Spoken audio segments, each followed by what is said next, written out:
On Wednesday the 1st of October 1902, one of Lichfield's longest serving public figures died at Lea Grange.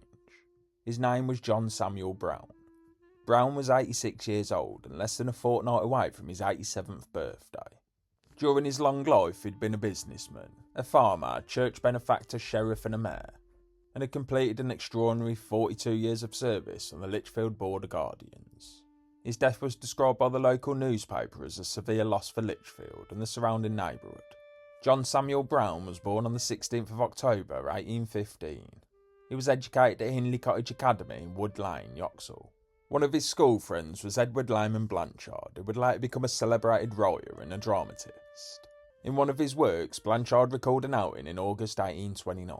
At 9 years old, he travelled in an open wagon to a fete given by the tenantry of the Honourable Chandros Lee at Hampstall Ridware. Among Blanchard's companions on that memorable journey was the young John Samuel Brown. The boy, as the obituary later put it, who was destined to become so well known as a citizen of Lichfield. After leaving school, Brown embarked upon a business career. His obituary attributed his success to perseverance, industry, shrewdness and courage. It said that he invested the capital he acquired wisely, and in time became an important figure in the commercial and public life of Lichfield. Brown was one of the pioneers of the Lichfield Gas Company.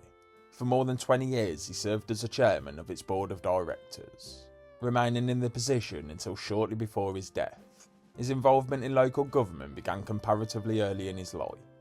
By 1851, Brown was a member of the City Council. That same year he served as Sheriff of Lichfield, and in 1862 he was elected Chief Magistrate, and in 1862 he was elected Chief Magistrate, or Mayor of the city. During this role, on the 10th of March 1863, the future King Edward VII married Princess Alexandra of Denmark. Lichfield marked the royal wedding with extensive public festivities. The newspaper credited Brown with directing the preparations with tact and enthusiasm, and described the resulting celebrations as a conspicuous success. Brown's most sustained contribution to public life was made through the Lichfield Board of Guardians. In 1856 he was elected one of the Guardians for St Chad's Parish. After moving to the neighbouring township in 1867, he was chosen to represent Kirby and Elmhurst. He went on to hold a seat for the board for nearly 42 consecutive years. When he finally withdrew from public life in 1898, his fellow Guardians passed a special vote of thanks in recognition for his exceptional record of service. Business and local government formed only part of Brown's life. After giving up his business interests in Lichfield, he devoted himself to farming near the city. At Lea Grange he took a deep interest in the breeding and rearing of livestock, as well as in agricultural matters more generally. He also had a long-standing association with the South Staffordshire Hunt. The obituary described him as one of its keenest and most regular followers, until approximately 3 years before his death. His erect and striking figure remained familiar in the hunting field. He was recognised and respected as the Doyen, the senior member of the Hunt. Brown was also a staunch churchman and a generous supporter of the ancient Church of St Chad, then known as the Stowe Church. His generosity left a visible mark upon the church. A few years before his death, Brown paid the cost of reflooring and reseating the south side of the nave. He later contributed liberally towards similar improvements on its north side. In the tribute delivered after his death, the rector stated plainly that the seats in the church had been Brown's gift. These were not hidden contributions. The renewed floors and fitted benches were used by the congregation whenever people gathered at St Chad's. Brown was described as a real benefactor to the fabric of the church and a true friend to its parish. His charitable interests also include the Lichfield Victorian Nursing Home. In his final years, Brown remained a well-known figure in Lichfield. Although he handled the responsibilities of public office to a younger generation, one tribute said that concern for the city's welfare was still much more than a passing thought to him. He also continued to attend Lichfield Market as part of his regular routine. The newspaper noted that he'd been at the market as late as the Friday before his death. Although he appeared more feeble and infirm than usual, he remained in good spirits and greeted his friends in what was described as his usual characteristics. Brown had suffered from dropsy. At approximately 5 o'clock on the morning of Wednesday the 1st of October, he succumbed to a heart failure, brought on by the disease. The obituary said that Brown was beloved, that he had no enemies and his friends would miss him greatly. His wife had died some years before him, and the newspaper reported that he left no family. John Samuel Brown's funeral took place at 3 o'clock on Saturday afternoon, the 4th of October 1902.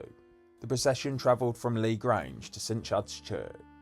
Along its route, many householders lowered the blinds as a traditional mark of respect.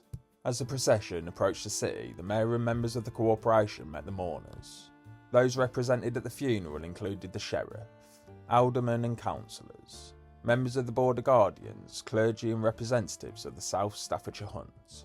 The service was conducted by the Reverend Wilfred Fuller, Rector of St Chad's, with the church's full choir in attendance. The hymn "How Sweet the Hour of Closing Day" was sung inside the church. As the funeral procession left the building, the organist played the Dead March from Handel's Soul. This was played at the graveside, and the choir took full part in playing the closing portion of the service. Numerous wreaths were sent by relatives, friends and organisations connected with Brown's life. Among the institutional tributes were wreaths from the Mayor and Corporation, the South Staffordshire Hunt and the Lichfield Nursing Home.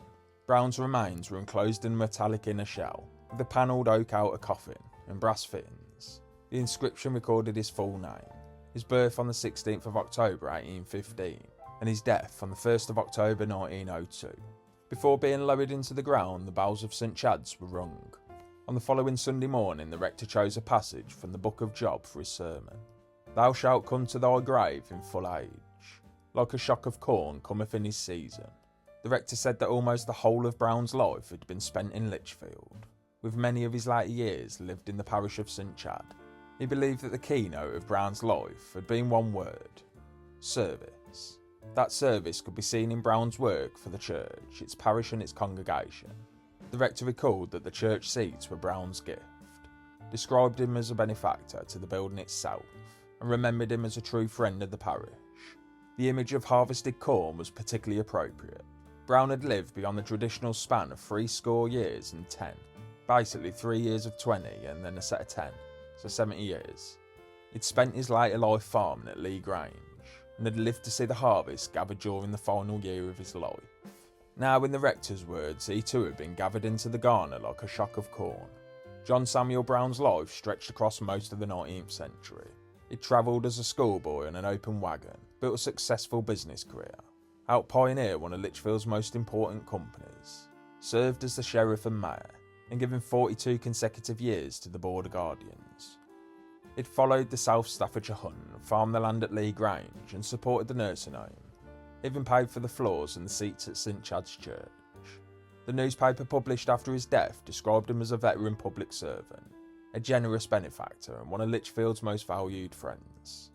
More than a century later, those surviving details allow us to see the John Samuel Brown not merely as a name and an obituary, but as a man whose long life was woven deeply into the story of Lichfield. So go on, the lad.